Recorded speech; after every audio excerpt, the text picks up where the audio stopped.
3 फूट असणारी मूर्ती 6 फूट झाली कशी? दरवर्षी मूर्ती वाढत राहते. काय आहे त्या मागची स्टोरी तर जाणून घेऊ आपण. तर चला आता चाललो आपण श्री स्वयंभू गणपती मंदिर गणेशगाव येथे चाललोय आपण. आणि आता आपण जाणून घेऊ की 3च फूट मूर्ती वर होती आणि गावकऱ्यांना वाटलं की मूर्ती वर काढावं, तर गावकऱ्यांनी खोदकाम चालू केलं तर मूर्तीचा अंतच लागत नव्हता की मूर्ती किती खोल आहे. हेच आता आपण जाणून घेऊ. सर्वात प्रथम आपण दर्शन घेऊ गणपती बाप्पांचं. तर हे मंदिर आतमध्ये आहे. गावकऱ्यांचं चाललं होतं की आपण मंदिर मधात करू बरोबर सेंटरला, तर गाववाल्यांनी म्हणून खोदकाम चालू केलं आणि मूर्ती काढण्याचा त्यांचा निश्चय होता, तर मूर्ती ते निघालीच नाही. आता बघा हे आहे मारुतीचं मंदिर आणि इथूनच बाजूला आहे गणपतीचं मंदिर. तर आता आपण गणपतीच्या मंदिरामध्ये आत जाऊ आणि गणपती बाप्पांचं दर्शन घेऊ. एक विशेष म्हणजे मंदिराचं एक आहे वैशिष्ट्य, ज्यांनी ज्यांनी नवस केला त्यांचे नवस पूर्ण झालेले आहेत. आणि मुंबई पुण्यापासून लोक येतात, कारण की इथल्या गावातले सांगतात की सर्व गावांना तर प्रसाद आहेच, पण बाहेरचे लोक जे येतात त्यांचे पण नवस पूर्ण झालेले आहेत, म्हणून त्यांची पण श्रद्धा पूर्ण आहे. कारण की स्वयंभू गणपती असल्या कारणानं प्रत्येकाने केलेला नवस पूर्ण होतो. आणि हेच ते मूर्ती आहे बघा. जे मूर्ती तुम्हाला सांगितलं की जे मूर्ती 3च फुटाची होती ते मूर्ती वाढत चाललेली आहे, ते हेच मूर्ती आहे. तुम्ही पण दर्शन करून घ्या. आता आपण आलोय आपण श्रीराम भक्त हनुमानजींच्या मंदिरामध्ये. हनुमानजींचं दर्शन घेऊ आणि पुढे जाऊ आणि पुढच्या मंदिरामध्ये जाऊ. मंदिरामधून बाहेर आल्या आल्या हे 2 मंदिरं झाल्यानंतर एक महादेवाचं मंदिर आहे. आणि सांगतात की इथली पिंड काढायचा विचार केला होता गावकऱ्यांनी की बाबा तिन्ही मंदिरं एका जागी करावं, पण त्यांनी सांगितलं की जागच्या जागी जिथं आहे तिथंच राहू द्या, हे पिंड काही काढू नका तुम्ही, मंदिर जिथे आहे तिथंच राहू द्या. तर बघा हे मंदिर इथंच यांनी इथं स्थापना केली मंदिराची. आणि तुम्ही बघू शकता, आता मी व्हिडिओत तुम्हाला सांगणारच आहे की कशा प्रकारे इथलं मंदिर काढणार होते. तर आपण गावकऱ्यांकडून एक मुलाखत घेऊ. तेच आपल्याला त्यांच्या गावातली आख्यायिका सांगतील आपल्याला की कशा प्रकारे घडलं होतं, कशा प्रकारे मंदिर झालं, कशा प्रकारे लोकांना चमत्कार आले, कशा प्रकारे मूर्ती निघाली त्यांच्या गावातून, ते सगळं आपल्याला ते सांगतील. तर आता आपण जाणून घेऊ त्यांच्याकडून. तोपर्यंत तुम्ही परिसर पाहून घ्या मंदिराचा, किती मोठा परिसर आहे आणि खरोखर रमणीय ठिकाण आहे. इथं आल्यानंतर असं वाटते की खरोखर साक्षात देवाचं स्वरूप इथं आहे आणि खरोखर आहे. इथं आल्यानंतर एक समाधान, वेगळं समाधान लाभते. आणि एकदा तुम्ही पण इथं खरोखर अवश्य या. आणि तुम्ही व्हिडिओ कुठून बघता तर मला कमेंट मध्ये सांगा कुठून बघताय तुम्ही व्हिडिओ, तुमचा जिल्हा कोणता आहे, तालुका कोणता आहे, आम्हाला ही माहिती उद्या. आमच्या स्वयंभू गणपतीची माहिती तुमच्यापर्यंत पोहोचली तर तुमचंही कल्याण होईल. आणि आपल्या चॅनलला तुम्ही सबस्क्राईब करा नवीन असाल तर, आणि शेअर पण करा. चला आता जाणून घेऊ की त्यांच्या गावाची आख्यायिका कशी आहे, कशानुसार त्यांच्या गावातली हे गणपतीचं स्वयंभू मंदिर झालं हे आपण त्यांच्याकडून जाणून घेऊन चला. तर आता गणेशगावच्या आपण मंदिरामध्ये आलेलो आहे. गणेशगावचा जिल्हा आहे सोलापूर, तालुका आहे माळशिरस.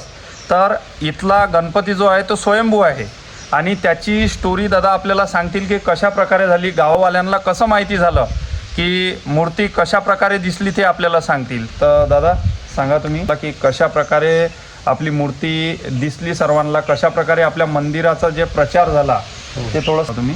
हे मूर्ती आम्हाला आमच्या आजोबांनी सांगितलेली आहे. ही मूर्ती आता 5-7 फुटाची मूर्ती झाली आता. ही पहिली लहान होती, मग ती त्यांनी ठरवलं की ही मूर्ती आपण उचलून दुसऱ्या साईडला उभा करून मंदिर दुसऱ्या जागी आपण बांधू व्यवस्थित.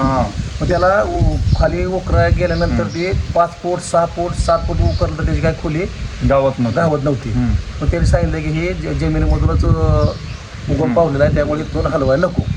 मग तिथंच पण हाय असं ते मुजवून म्हणजे गावकऱ्यांनी तिथंच मग मंदिर जागेवर बांधून घेतलं. जागेवर पण मंदिर बांधा आणि या ठिकाणी मंदिर बांधून तिथून सांगले की ही स्वयंभू मूर्ती आहे, इथंच उगम पावलेली आहे. याची प्रत्येक वर्षी थोडी वाढ होत गेली. मग सांगितल्यापासून समजा बारकी होती 1-3 फुटाची, आता 5-6 फुटाची मूर्ती झाली ती. प्रत्येक गोष्टीची थोडी वाढ होती. आणि ह्या मंदिराचा काय इतिहास आपलं ह्या मंदिरानंतर गाववाले म्हणले हे महादेवाचे पिंड उचलून आपण त्या मंदिर शेजारी मंदिर बांधू. दोन्ही मंदिर भाऊ एका शेजारी होती. मग ते उचलायचं ठरलं. तिथं न्यायचं तर बामणाला घेऊन आल्यावर विचार ही मूर्ती तिथं ठेवायची, मंदिर बांधायची शेजारच्या. त्यांनी त्याचा इतिहास सांगितला की ही मूर्ती तुम्ही हलवू शकत नाही, जिथं आहे तिथं तुम्हाला मंदिर बांधावं लागेल. महादेवाची मूर्ती आहे, हलवू शकत नाही, तुम्ही तिथंच मंदिर बांधा. नंतर पुन्हा गाववर्धन करून मंदिर जागेला बांधलं. गाववर्धन नाही एक अकलूचं गोरे दादा म्हणून त्यांना हे मूर्ती दर्शन केलं. त्यांनी काय त्यांचं नवस असेल ते त्यांना पूर्ण झाला नवस. त्यांना त्यांचा नवस पूर्ण झाला आणि त्यांना ते महादेवा पावला. त्यांनी नंतर पुन्हा हे सगळं पूर्ण मंदिर वैयक्तिक पूर्ण जीर्णोद्धार केला मंदिराचा. त्यांनी केला आणि पूर्ण महाप्रसादाचा कार्यक्रम गावाला वाटप केला.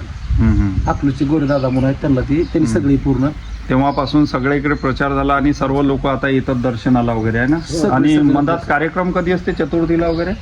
प्रत्येक महिन्याला संकट चतुर्थी असते आणि वर्षातून एकदा गणेश जयंती असते, अंगार चतुर्थी येते आणि ही असते महादेवाचे महाशिवरात्रीला बी मोठा कार्यक्रम होतो.